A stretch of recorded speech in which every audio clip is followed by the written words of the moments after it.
There are two things that are so important. I'm going to give you one of them in this one. And this is, we can't stress this piece enough. You are the average of the 5 people you spend the most time with.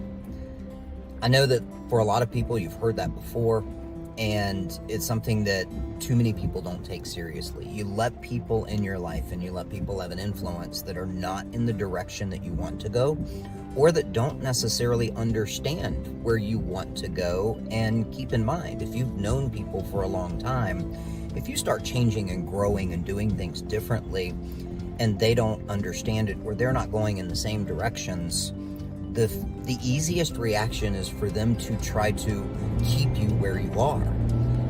But the easiest thing for you to do to get to where you truly want to be is change the people that you surround yourself with to those that are where you want to be.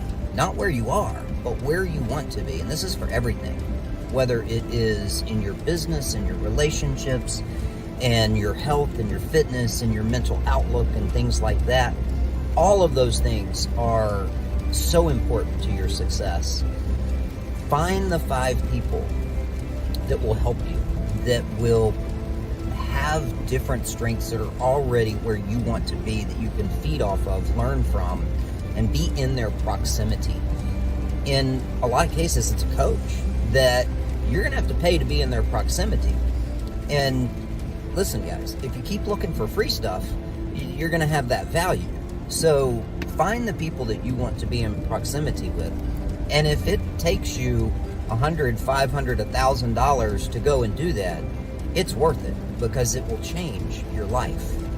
Find the 5 people that will make a difference in your life, and find a way to be in their proximity on a consistent basis. All right, stay tuned for part 2, because you want to hear about the 3, 3, and 30 principle with people in your life.